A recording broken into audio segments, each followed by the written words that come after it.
casa, después de un mes de ausencia, en que ha habido de todo, gracias a Dios. Hemos tenido una semana de reuniones en Madrid, luego otra semana de reuniones en Texas y al final otra semana de reuniones en Texas, pero también hemos estado con los nietos y hemos podido disfrutar de su compañía, que desgraciadamente es poco frecuente, ¿no? Una vez al año y bueno, esperemos que el Señor nos permita que eso sea modificado y podamos verlos más. ¿Verdad, Ruth, que es un suplicio tener a tantos kilómetros a los nietos y verlos por Facebook? Pero bueno, el Señor hace todas las cosas y nosotros estamos contentos con ello. Me gustaría en esta mañana que tuviéramos una reflexión bajo el nombre ahora ve y haz tú lo mismo. Estas son unas palabras que no son desafío, sino que son una orden, un mandato que el Señor Jesús nos da a cada uno de nosotros. Este mandato está en el contexto muy conocido, de todos conocidos, de aquella parábola del buen samaritano. En Lucas capítulo 10, hay en esta parábola en que se nos dice que he aquí un intérprete de la ley se levantó, estoy leyendo en Lucas 10 del 25 en adelante, se levantó y dijo para probarle: Maestro, ¿haciendo qué cosas heredaré la vida eterna? Y él le dijo: ¿qué está escrito en la ley? ¿Cómo lees? Aquel respondiendo dijo: amarás al Señor tu Dios con todo tu corazón y con toda tu alma y con todas tus fuerzas y con toda tu mente, y al prójimo como a ti mismo. Y él le dijo: bien has respondido, haz esto y vivirás. Pero queriendo justificarse a sí mismo, dijo a Jesús: ¿quién es mi prójimo?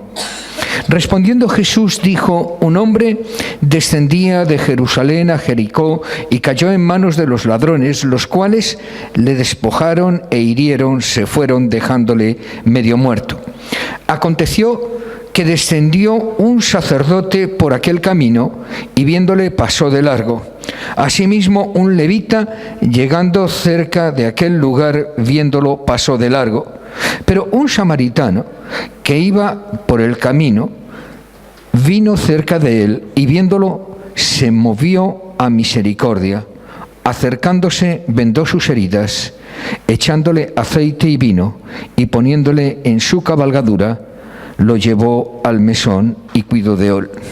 Al otro día, al partir, sacó 2 denarios y los dio al mesonero y le dijo: cuídamele, y todo lo que gastes de más te lo pagaré cuando regrese. ¿Quién pues de estos 3 te parece que fue el prójimo de aquel que cayó en manos de los ladrones? Él dijo: el que usó misericordia con él. Entonces Jesús le dijo: ve y haz tú lo mismo. En una ocasión había una maestra de infantil del primer curso que tenía que explicar a sus jóvenes alumnos qué era el amor. Difícil tarea para una maestra de niños de 6 años. Entonces se le ocurrió empezar con una pregunta. Lanzó la pregunta a la clase y le dijo: ¿qué es el amor? Aconteció algo muy extraño en una clase de esa edad, y es que hubo un tremendo silencio. De pronto, una niña se levantó, dio un abrazo a la maestra y le dio un beso. Y se volvió a sentar. La maestra, impactada, dijo: sí, esto es amor. Pero, ¿qué más?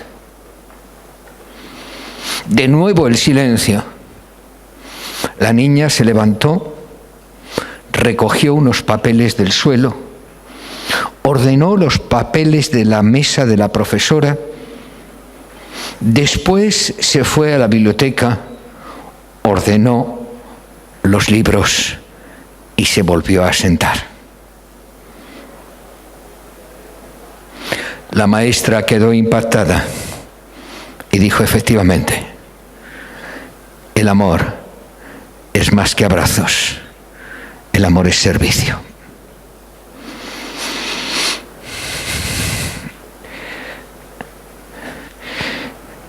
Cuando nos encontramos con esta parábola, lo primero que queremos es entender lo que Jesús nos está enseñando.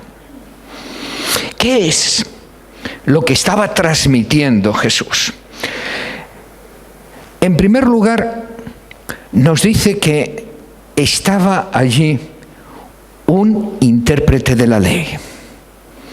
El intérprete de la ley era un doctor, era un conocedor profundo de la ley que había pasado muchos años estudiando la palabra de Dios. En aquella época, igual que en la actualidad, los judíos piadosos llevaban lo que llaman las filacterías. Llevaban en la frente una cajita con unos versículos bíblicos, en el pecho otra cajita con unos versículos bíblicos y en los brazos también llevaban esas cajitas. Cuando Jesús le dice ¿qué dice la ley?, de alguna manera le está diciendo: eso que llevas en cajitas en tu cuerpo, ¿qué dicen? Léelo. Y en una de esas cajitas está el versículo de Deuteronomio 6:4. Ama al Señor tu Dios con todo tu corazón, con toda tu mente, con todo tu ser. Y después le dijo que siguiera y él añadió Levítico 19:18. Amarás a tu prójimo como a ti mismo.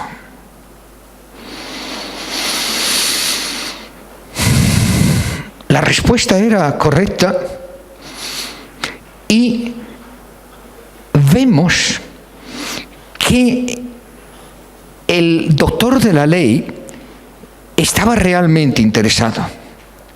Nos dice la palabra de Dios que se acercó a él para probarlo. Muchos autores han interpretado esto como una prueba para ver si fallaba. Pero cuando se prueba una cosa no es solamente para ver si falla, sino para ver si funciona. En otras ocasiones se dice que el objetivo de las preguntas o el acercamiento a Jesús era simplemente, por decirlo de alguna manera, tratar de encontrar a un recoveco, tratar de encontrar algún argumento para ir contra él. Pero aquí se nos dice que fue para probarlo. Y en el contexto se nos muestra que por lo menos en este intérprete de la ley había una intención verdadera y profunda de saber, de probar, de encontrar, de buscar. El escriba, podemos asegurar que iba en serio, que tenía la intención de saber lo que la ley decía.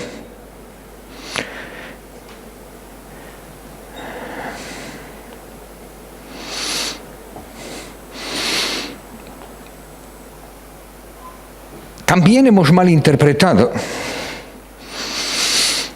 con mucha frecuencia cuando el escriba le pregunta: ¿y quién es mi prójimo?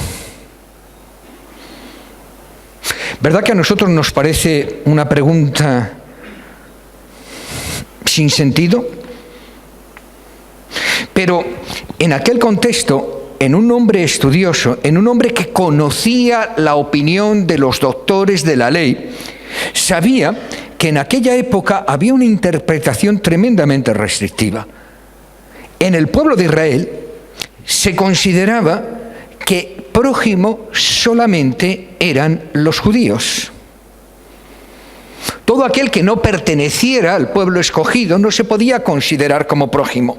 Es más, algunos de los doctores de la ley de la época llegaban al extremo de decir que no se podía ayudar a una mujer gentil a dar a luz,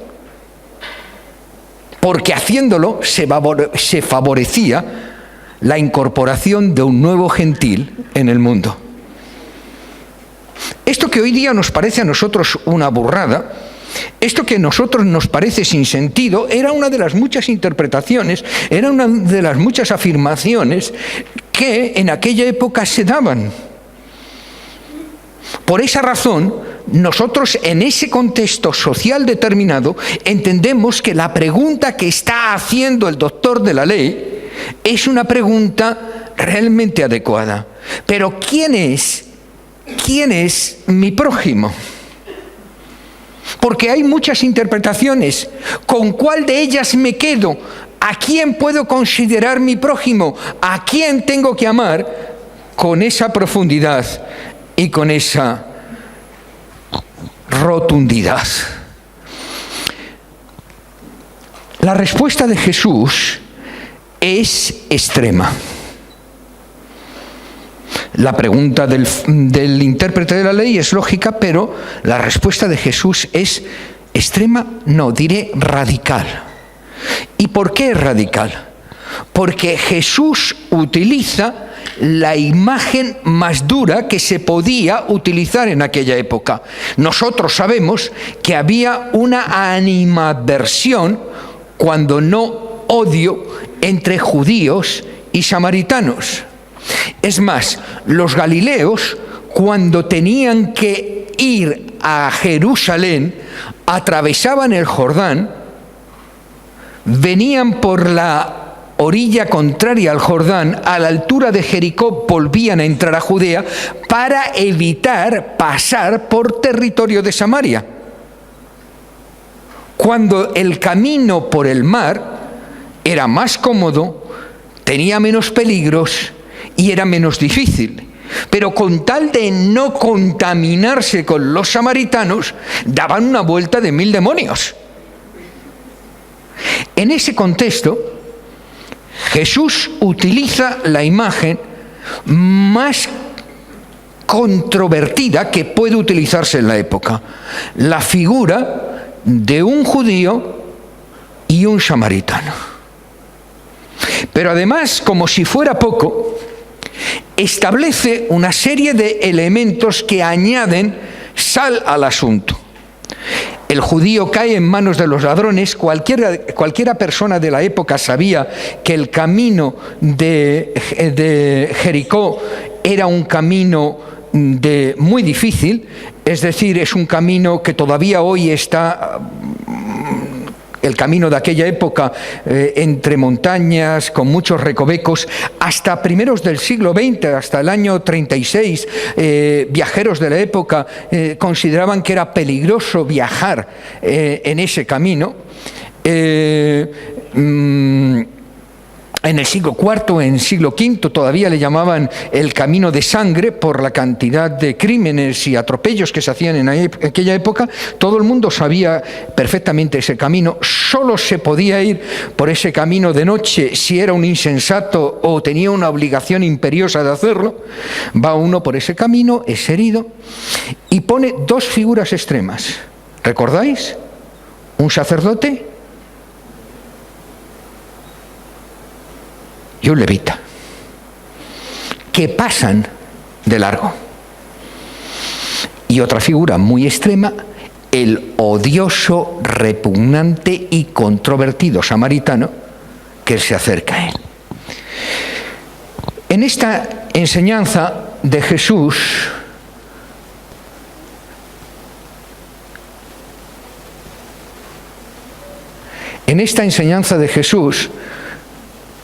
encontramos tres elementos.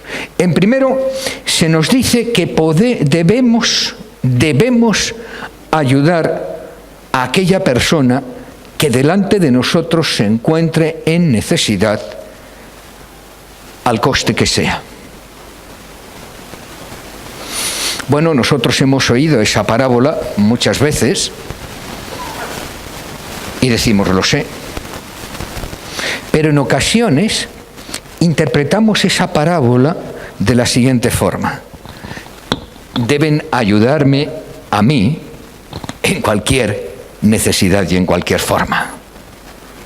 Nos consideramos depositarios de derechos y no de obligaciones. El segundo elemento que nos enseña Jesús: cualquier persona de cualquier nación es mi prójimo. Y el tercer elemento que nos enseña Jesús, la ayuda, debe de ser práctica. Nos es muy fácil decir, oraremos por ti. No, Jesús nos enseña que debe de ser práctica. Debemos reencontrar, debemos de establecer un principio. Esto solo se puede hacer si somos capaces de incorporar a nuestras vidas el amor de Dios. Eso no sale naturalmente de nosotros. Ese es el resultado del amor de Dios obrando en nosotros. Yo hace muchos años, y lo he repetido bastantes veces, que considero que la mejor manera de establecer esa relación es a través del soneto de Jesús crucificado. No me mueve mi Dios para quererte el cielo que me tienes prometido, ni el infierno tan temido para dejar por eso de ofenderme. Muéveme, tú me mueves, Señor, muéveme el verte clavado en una cruz y escarnecido. Muéveme tu cuerpo tan herido, muéveme tu afrenta y tu muerte. Muéveme, en fin, tu amor y en tal manera que aunque no hubiera cielo, yo te amara, y aunque no hubiera infierno, te temiera. Tenemos que entender la profundidad del amor de Dios. Tenemos que sumergirnos en ese amor de Dios, porque solo ese amor de Dios, actuando en y a través de nosotros, puede ejercer el cambio para que esa realidad con las personas que están a nuestro alrededor sea un hecho. Tenemos que redescubrir el amor de Dios. Ahora, ¿cuáles son las características de ese amor de Dios? ¿Cómo es el amor de Dios? ¿Qué tiene el amor de Dios que le hace diferente de cualquier otro tipo de amor? ¿Qué tiene de diferente el amor de Dios de mi amor? ¿Qué hace, qué marca la diferencia? En primer lugar, el amor de Dios es incondicional. En una ocasión, haciendo discipulado con una persona, yo le expresé que el amor de Dios era incondicional. ¿Queréis creer? Esa persona no podía entender un amor incondicional. Yo no fui tan tajante, o tal vez sí, porque él me preguntó, ¿qué es ese amor incondicional? Yo le dije lo que se me ocurrió en ese momento. Imagínate que tu mujer te engaña y tú tienes que expresarle el amor de Dios. Cuando estaba diciendo eso, a mí mismo los pelos se me pusieron como escarpias. ¿Para qué mentir? Y dije yo, Dios mío, lo que acabo de decir. Él dice, es imposible que yo amara a mi mujer, que yo la perdonara. ¿Somos honestos?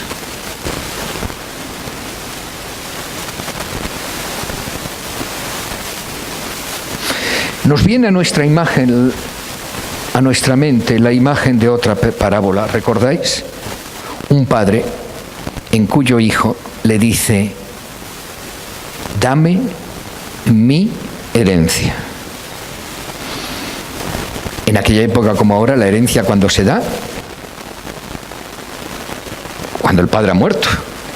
Mientras tanto, el hijo no tiene herencia. Bueno, el hijo prepotente, abusivo,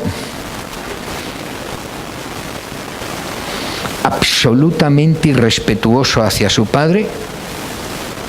¿Cuál es la actitud del padre? Le da la herencia. No hay que ser muy listo para darse cuenta que a una persona así, el dinero le iba a durar menos que un pastel a la puerta del colegio. Pedro el Padre le da lo que no le correspondía.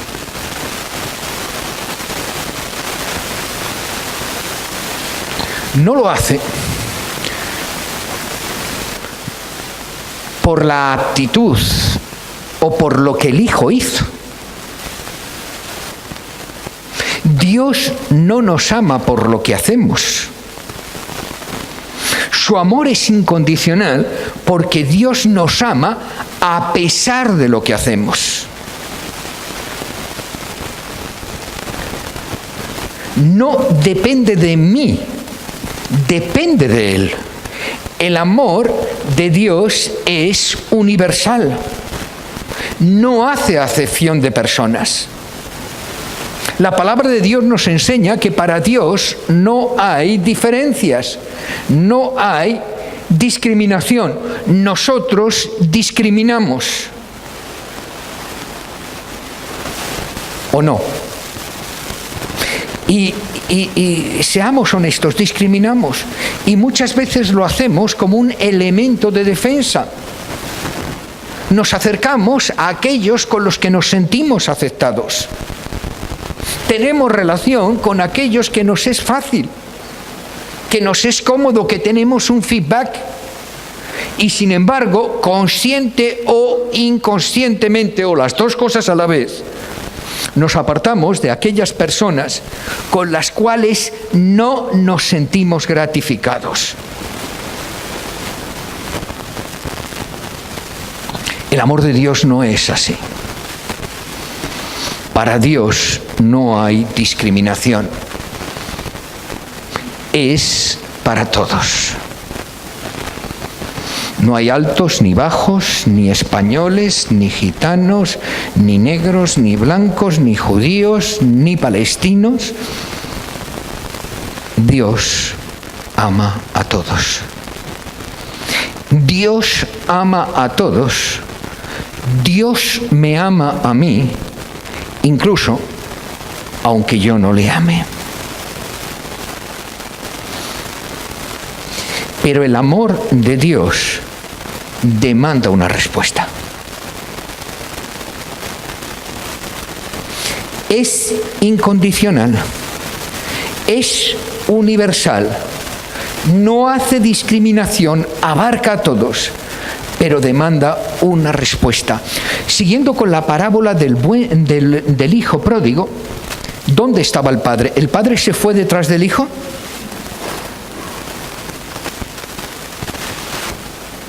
¿Qué hizo el padre? Esperó y todos los días salía al camino esperando que el hijo recapacitara. Ahora, el hijo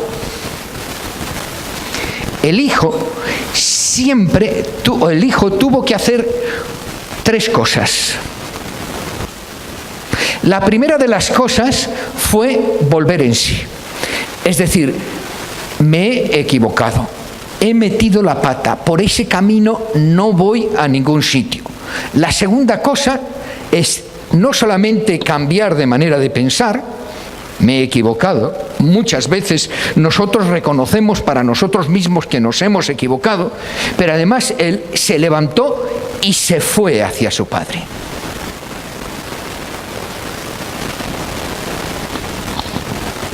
Y en tercer lugar,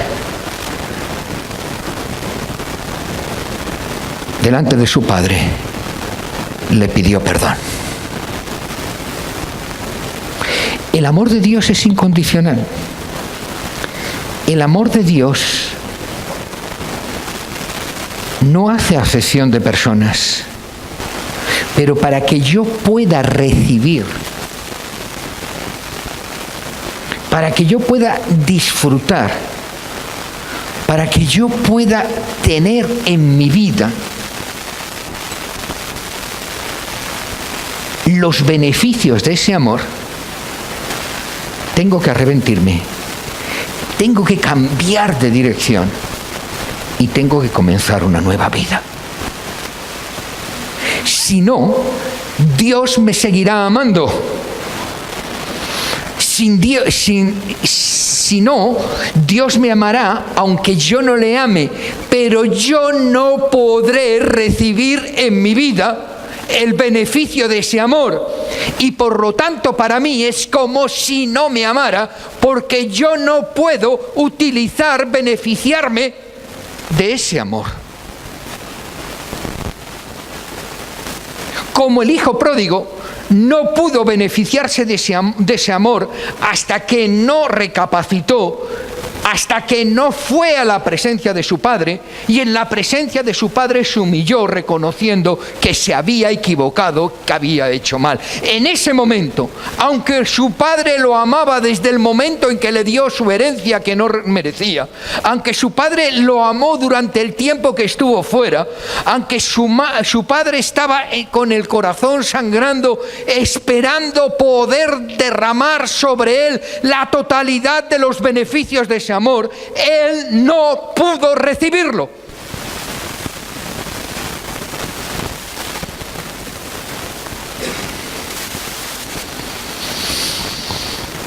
Ahora, esto, ¿cómo se puede aplicar a nuestra vida?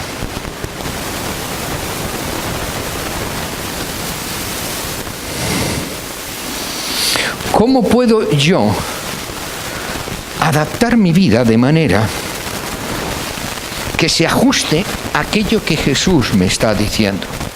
En primer lugar, yo debo de centrarme en el Evangelio. Mirar, la palabra de Dios nos dice múltiples veces que cuando yo me centro en mí mismo, cuando mi vida gira en torno a mí, estoy perdido. Si me centro en mis problemas terminan ahogándome.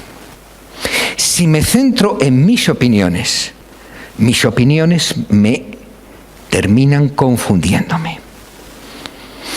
La palabra de Dios me dice que todo aquel que quiere salvar su vida la perderá.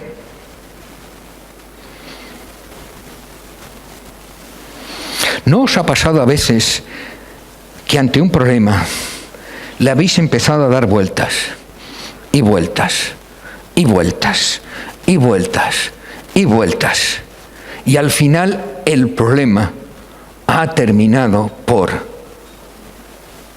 absorberos? Cuentan que uno estaba diciendo, bueno, voy a pedir a mi jefe un aumento de sueldo porque me lo merezco, porque trabajo más horas, porque estoy siempre a su disposición. Y yendo camino desde el trabajo hasta el despacho del jefe, empezó a decir, sí, pero el jefe me va a decir que no puede. El jefe me va a decir que si yo lo pido, otros también lo pedirán. El jefe me va a decir que más adelante. El jefe me va a decir que no soy lo suficientemente bueno. No, si yo ya lo sé. Si el otro día me miraba el jefe así de reojo y eso me estaba diciendo, usted donde le quepas el aumento de sueldo.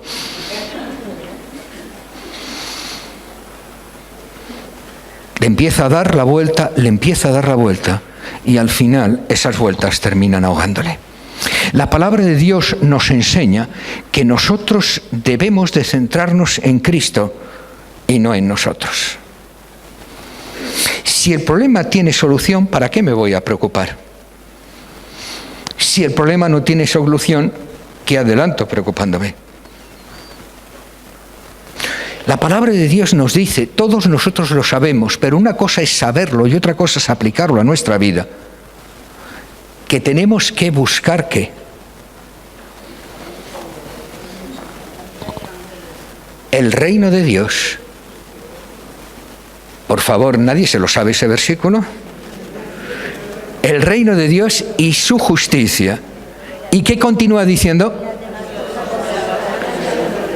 ¿No lo sabemos, no lo creemos? ¿Lo aplicamos a nuestra vida?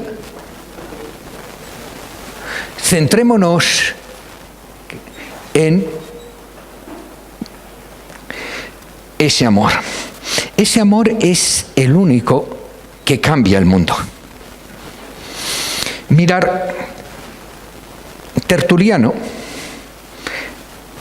a finales del siglo I y comienzo del siglo II después de Cristo, dijo estas palabras. En resumen, nuestro testimonio es de tal manera que la gente al mirarnos dice, mirar cómo se aman. 2 siglos después, Juliano el Apóstata, que trató de volver al paganismo después de Constantino, dijo, los cristianos alimentan no solo a sus pobres, sino que también a los nuestros. De tal manera que si alguien tiene una necesidad, no se le ocurrirá pedir ayuda en nuestros templos. Irá a ellos. Lo que transformó el Imperio Romano no fue la teología. Lo que transformó el Imperio Romano no fue la doctrina. Lo que transformó el Imperio Romano fue el amor de Dios manifestado en la vida de sus discípulos. Lo que transformó en menos de un siglo toda Europa fue ver hombres y mujeres que se amaban y amaban en circunstancias extremas. Sabéis que con mucha frecuencia terminaban en el circo. Y no era el circo que hoy conocemos, con payasos y equilibristas. Era un circo en el que se echaban a las fieras. Fieras que previamente se les ponía a una dieta y no para que adelgazaran. Imagínate un león, un tigre o un oso después de una semanita sin comer. En esa circunstancia soltaban a los cristianos ¿y qué pasaba? Los cristianos se ponían en el centro del círculo y dejaban a los niños y a las mujeres en el medio. ¿Sabéis por qué lo hacían? Porque las fieras, cuando tienen hambre, cortan y comen. Y cuando están saciadas, matan de un zarpazo. Para evitar sufrimiento a los demás, ellos se ofrecían primero. ¿Os imagináis el espectáculo? ¿Os lo imagináis? Aquello es lo que conmovió los cimientos del Imperio Romano.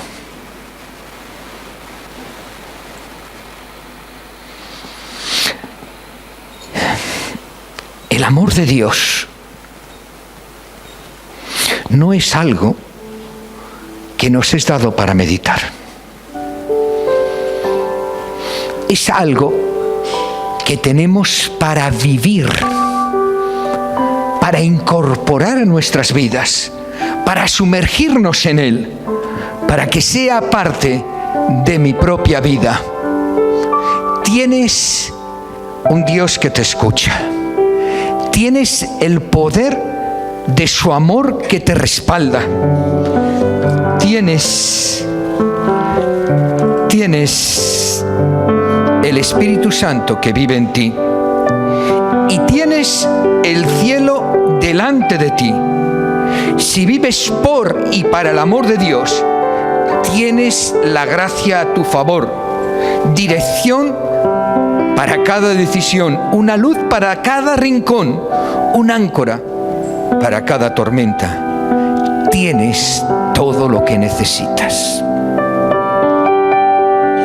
Si vives por y para el amor de Dios, si es el amor de Dios el que vive en ti, no necesitarás dar testimonio. Tu vida hablará por ti. Si tienes ese amor, si buscas ese amor, si anhelas ese amor,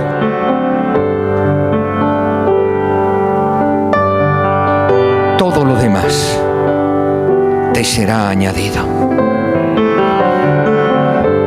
El Señor nos dice: ve y haz tú lo mismo. No dice que te sientas halagado cuando entiendas cómo te ama Dios.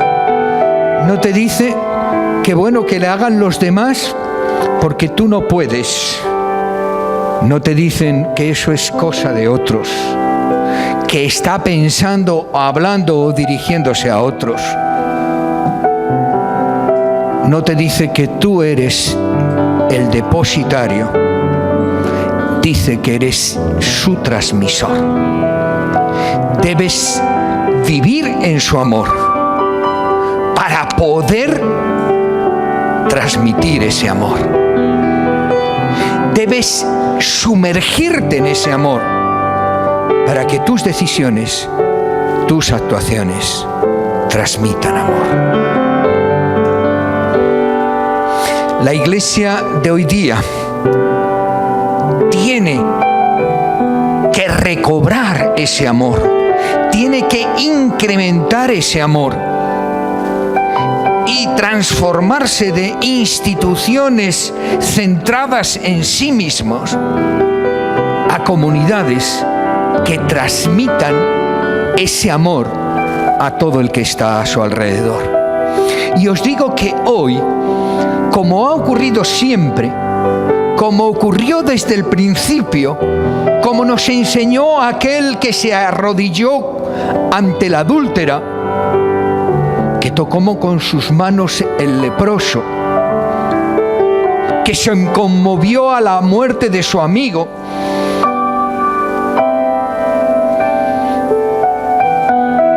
que sanó a aquel ciego de nacimiento.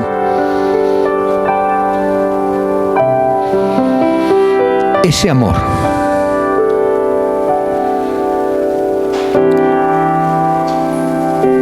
si se encarna en mí, me transformará. Ese amor, si yo le permito fluir en mí, transformará mi entorno. Ese amor, si lo convertimos en la meta, el objetivo, el deseo y el propósito de nuestra comunidad, transformará esta ciudad. Porque nuestro testimonio podrán o no aceptarnos. Nuestras creencias podrán o no aceptarlas. Pero el amor manifestado de manera incondicional y de manera universal, es incontestable. nadie lo puede contestar. Porque el amor cubre multitud de pecados. Me gustaría que termináramos en este momento con una oración interna.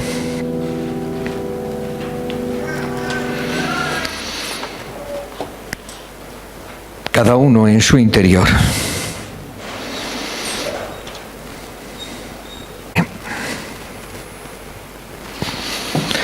No queremos nunca abandonar ese primer amor.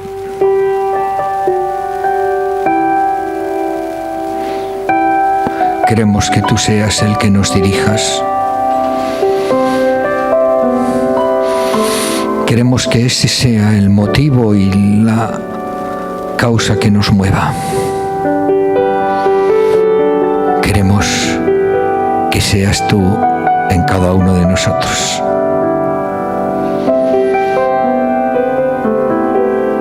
Amén. Os invito a